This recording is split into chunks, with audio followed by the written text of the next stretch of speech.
Salut et bienvenue sur cleboaoriginal.com. Merci de votre fidélité. 5 minutes avec César Ngati Ndengi Boyebi na Ebisaki Bino na précédente vidéo na Ngai Togolanda Makambu Oyo ya Akitma ya Jean-Pierre Bemba Vuma Togolanda ngo vraiment malembe yango tuzali kosala actualité ya politique ya mboka na biso. Mais avant na banda émission na ya lelo, je tiens vraiment à m'excuser parce que na vidéo précédente na sala ki erreur moko ezalaki émotion na lobaki subordination des témoins ezalaka te o ezali subordination des témoins. Donc vraiment bo excuser ngai na erreur wana sala ki ezali subordination de témoins. De toute façon donc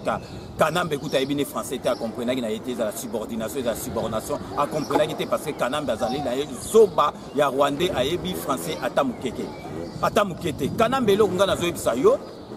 ba réunion wana comme kosala na kinga kati na gouvernement na yo etali bisote ozo sala ba réunion na ona gouvernement no bo vendre zo ba décision wana etali bisote Kanambe na bité ceux qui ozo comprendre makambo ezo yela yo ou bien ceux qui olingi to sala yo dessin na yebité Kanambe problème ezali boye yeba problème ezali boye c'est pas par hasard. Jean-Pierre Bemba vandi kunda pendant 10 ans ba yebaki azali innocent sikoyo ba bimisie bazali kolobake ba quitter donc so ba quitter biloko tout ba funda ki pona 18 ans prison na ye ezali na tina lisusu te ba quitter donc biloko wana nyo surtout ekei na mayo wo sikoyo yo kanisi ba quitter kaka pour rien. Kanambe ba yebisa ki luka dauphin ozo biso ta dauphin ozo bimisa te au moins siko ba bimise le requin Kanambe dauphin na requin oponini siko ozo mona de politique ya RDC commune lengi na ko se kanama wa pona Kanambe mais to yo ko mawa te parce que il faut au futa masumu oyo yo osalaki peuple congolais bolanda donc 10 ans oyo nani awiti ko sala kuna Jean-Pierre Bemba et que inango neti 0 asali 10 ans ya pamba lelo siko il faut balukela ye motif oyo ba rotel likolo poids et combler 10 ans na sikoyo infrakata oyo atika nango ezali subordination ya témoin subordination ya ba témoin wana ya 14 témoins na ezwaka nango 10 ans te ezelo mo il faut et ça là ba 7 ans sikoyo ya sali 10 ans donc bango ba rotika kutu na nyongolele musu ya ba 3 ans cadeau ba kopesa ye ezali ke ba kosombela ye ba arme ba kopesa ye biloko nyoso tout akende ko bengenela biso nyama wana ya Kanambe Rwanda za na pouvoir. Donc akokende kuna siko monde ba bimise donc mundela sakali ba na Kanambe bino calendrier électoral na bino bosalaki bobaki tina fin oyo ya juin il faut mututu apesa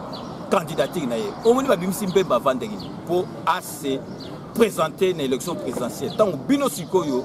pouvoir bokolukola infrakata place siko makambo ekokoma elengi Mbemba bakopesa ba arme ye azamuka ba dialogue te ba dialogue ba 5 ans ye kuta sala masolo wana te ya yaka juja mbala moko masolo bandi donc yo ndeko za Kanambe donc tellement za zoba oza nyara nyangala kata mais mutu na yo sala ta na seconde fois au sala tout la mwisi ya zaza boye ba déjà ke bato balanda Kanambe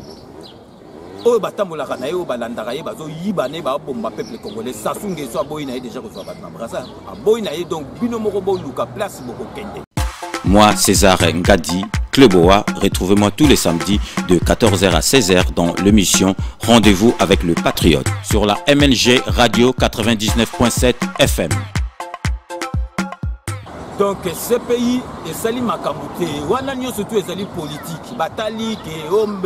Katumbi o Félix batali mutu azapela na carrure oyo ya ko benga na Kanambe na minduki na masasi parce que Kanambe po akufa ba ko bengane karbo ita za soldat ye mo palo ba ke avant alongwa il faut ba bete ba balle na mutu donc Kanambe ako bikate a ozo penza ma solo na mbonchu pe na dikosi donc penza ako kufa donc yango no monike ba bimisi Mbemba na tamoko oyo ko permettre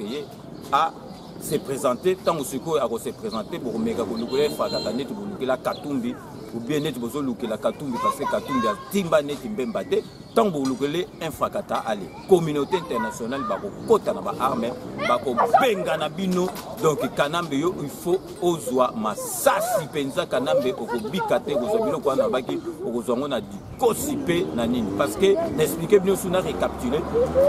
basali Akitma donc Akitma na makambo bakangela ki ezali 18 ans ya prison asali 10 ans Akitma donc makambo tu wana ekei na mai sikoyo il faut batala mardi oyo problème il y a subordination il y a des témoins il y a 14 témoins on a 14 témoins on a subordination ils auront nango 7 ans maximum il y a ça li 10 ans tant ba okota mardi ba taleli makambwango donc ba ko libérer tant ba ko libérer yo siko kana me frakatani yo olobake poison ngamboka te ben ba kuta sala masolo ana te yo un frakata yo konukela yi pour communauté internationale ba kokota na sima donc vraiment to kolanda masolo parce que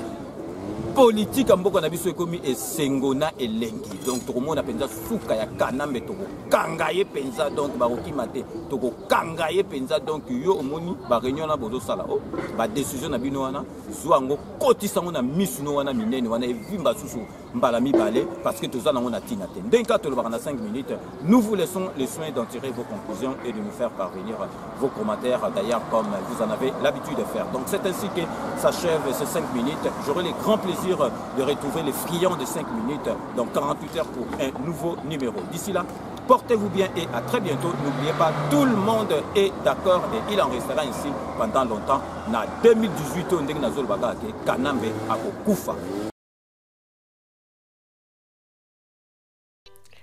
Avec Sepela TV, besoin de Okima Banyongo exaté.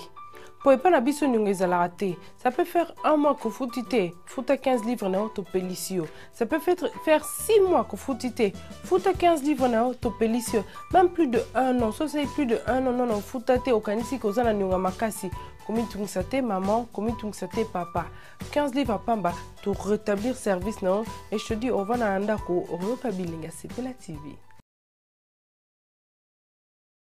Bonjour, ma vraie Joe. Ma vraie chérie, au Bolanda, Laetitia na Facebook, Laetitia na bino yoyo, Laetitia bombi yango moi trop, Laetitia la bia kabola na bino ba fan ba au Bolanda nga Laetitia na kati ya Facebook, par na obenga na bi Laetitia Dani Bokombe na kati ya Kleboa na vie na imoko César ngad, vie César omoni mwana yeyo ko défendre Kayemba, talaka na Kayemba ba vraiment mi baza. Mais na kati ya media ba vrai chéri ba ate na Kayemba yango na yo défendre Kayemba leti na kati ya Kleboa original kitokos bo landela nga kuna bye